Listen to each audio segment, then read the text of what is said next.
Starting off initially, we kept a very strong hand that basically has plan against any kind of deck.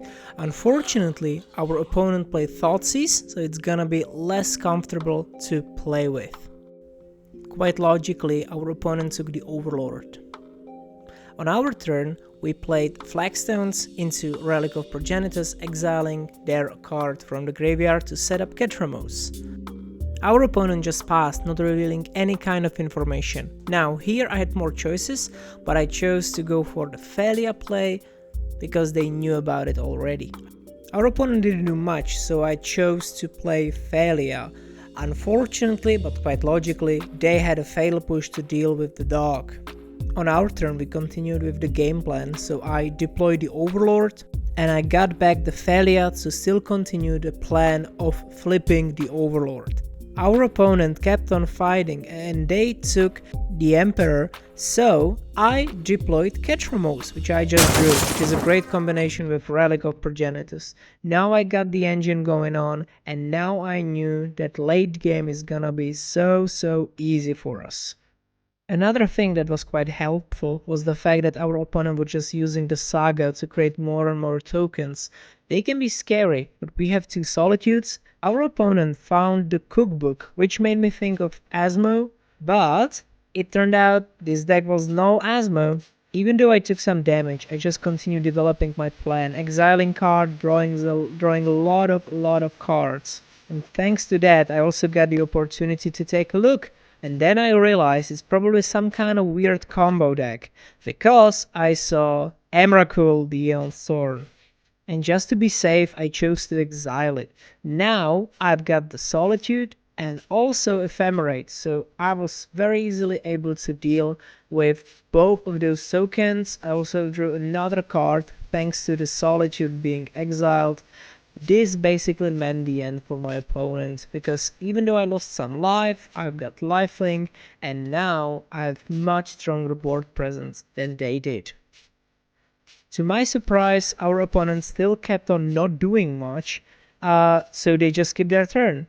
I chose not to use Ephemerate, then I Thoughtseize them again, and I realized they just braked. So I deployed a Flicker Wisp, flipped the Overlord, and that basically spelled the end for my opponent. There was no way for them to get back into this game. I attacked, gained a bunch of life, but that was mostly irrelevant because my opponent had no way to come back into this game. Even though they had Urza Saga, there was no way to return with one lucky top deck. I just kept on getting more value, and now I realized I have lethal on board. My opponent tried to at least find something, even via the cookbook, but they did not, and we went to game number 2. In the sideboards, I was struggling a little bit. I was not sure what to put in. I realized that Thoughtseize is very important to interrupt their combo. I also knew that Fatal Pushes are not gonna be super important. I also put in the Elish Norn, added the Avens, and I put out the March of Otherworldly Light. And finally, the Wrath of the Skies. It destroys the token, it destroys sagas, so I just trimmed down on the Ketramos plan and we were good to go.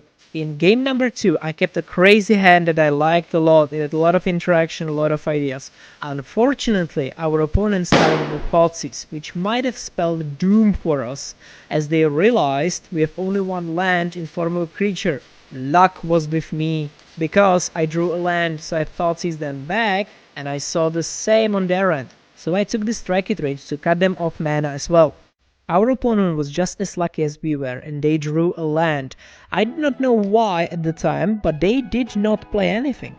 And I just realized after I played Thoughtseize, because the Untimely Malfunction can actually be used to change a single target spell, which they did, and they made me choose a card of mine to discard with the Thoughtseize.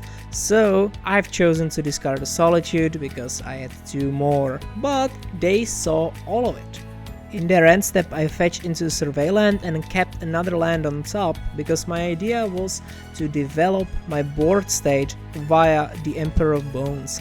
My opponent suspended a Profane Tutor. Now on my turn, I played the Emperor of Bones, took away the Strike It Rage as it has got Flashback. Our opponent didn't do much during their turn apart from getting rid of the Emperor of Bones via Fatal Push. So in their end step, I've chosen to use the Shock Land to find a Survey Land and see what's on top. I did not really need the Phantom, so I've chosen to put it to the bottom. I drew the Flicker Wisp, so I just played it and I exiled the Survey Land to get a little bit of value from that as well. The Emperor of Bones felt kinda nice, so I kept it on top, even though it did not really help me interact with my opponent, or at least the combo they were about to perform. The next turn of my opponent was also spent with just setting up via the Hideaway Robbery. I played the Emperor during my turn, and I also chose to exile the Bogart Trawler to be able to exile their graveyard next turn. I also attacked with Flicker Wisp, but I wasn't ready for what was about to happen on my opponent's side. They played the key card of their deck. This is basically a combo deck that wants to discard a really expensive card and deal a lot of damage to your opponent, ideally 15 at least. My opponent didn't get lucky and they just discarded 2-drop, which meant they scooped the game, and that was it.